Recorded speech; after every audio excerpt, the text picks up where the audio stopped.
Oui, ça fait maintenant 5 générations de jeunes acteurs qui, pendant en gros 2 ou 3 saisons, ça dépend un peu des projets artistiques, mais pendant 2 ou 3 saisons théâtrales, sont associés aux créations des 3-8 et de plein d'autres compagnies, puisque nous sommes maintenant un groupement d'employeurs.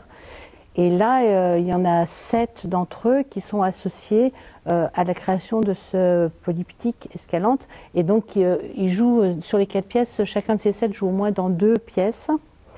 Et comme dans notre Cerizay, c'est très précieux. Ce sont des œuvres qui questionnent vraiment les relations entre les différentes générations.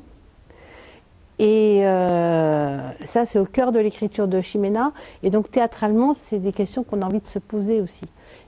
C'est vrai que, voyons le mot culture, je sais pas, mais que la culture des artistes de théâtre qui ont commencé à faire ce métier-là dans les années 80 et ceux qui commencent à faire leur métier dans les années 2010, c'est pas le même rapport au monde.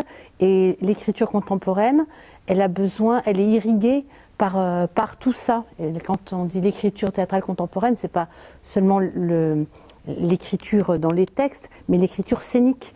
Et moi, je me sens capable de raconter l'histoire de ces jeunes héros qui naissent dans l'écriture d'aujourd'hui, aussi parce que je suis nourrie quotidiennement de leur rapport au monde, de leurs questions, de leur culture, de leur savoir. Et eux, ils ne peuvent s'y embarquer que parce que nous, aussi, équipe artistique, nous inscrivons avec la mémoire ayant été nourrie aussi par l'histoire du théâtre de la toute fin du XXe siècle. Donc pour ces œuvres-là, c'est indispensable, je dirais, pour la compréhension de l'œuvre et du théâtre qu'on veut inventer ensemble.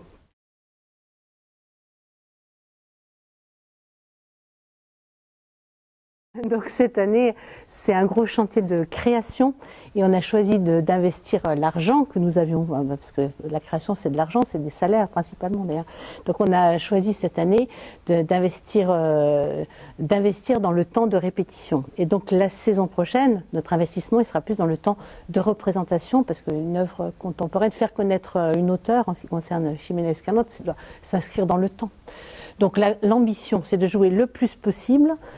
Après, on va reprendre aussi des spectacles qu'on a créés et pareil, sur les créations qu'on veut inscrire dans le temps.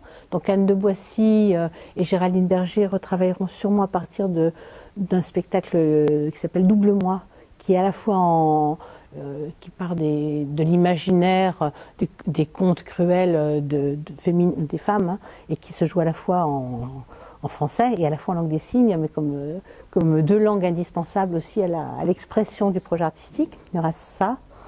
Je sais que Vincent Badi, qui a créé cette année un texte de lui qui s'appelle « Europe ne se souvient plus » et qui travaille donc à partir d'histoires recueillies sur le voyage, sur l'arrivée dans un pays, comment rêver une terre d'accueil. À partir de ça, il poursuit son projet d'écriture et probablement il y aura des esquisses. Et j'espère qu'on reprendra Europe et qu'il y aura la suite de son voyage. Donc ça, et Guy Neigeon, lui, commence un chantier de travail à partir aussi de figures mythiques, telles que sur un texte d'une autre auteure mexicaine qui s'appelle Sabina Berman, à partir d'un texte qui s'appelle Bienvenue dans le nouveau siècle, Dr Freud, donc à partir de Freud, et aussi à partir de Marilyn Monroe. Donc lui aussi, à sa manière, il se sert de figures, en tout cas de l'imaginaire, de notre imaginaire, pour raconter des histoires d'aujourd'hui. Donc je sais qu'il travaille là-dessus.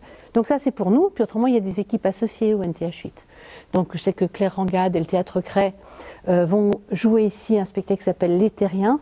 Il y a aussi Nicolas Ramon qui, je pense, va se servir de la suite de l'association avec nous pour amorcer un travail en partenariat avec Fabienne Sviatli et Anne de Boissy et sa fille Charlotte Ramon. Ce théâtre-là, il est fait pour ça, quoi. Pour que les artistes qui y sont associés puissent s'en servir pour développer leurs projets, pour explorer des zones nouvelles, pour se renouveler en tant qu'artistes. Et puis l'effet pour ce qu'on fait cette année, pour nous, pour les 3-8, le travail en chantier de création auquel nous convions le spectateur, et puis parfois en lieu vraiment de diffusion de nos spectacles pour imposer à ceux qui le désirent, mais imposer dans le temps en tout cas, un auteur, une écriture, un rapport au théâtre qu'on espère nouveau.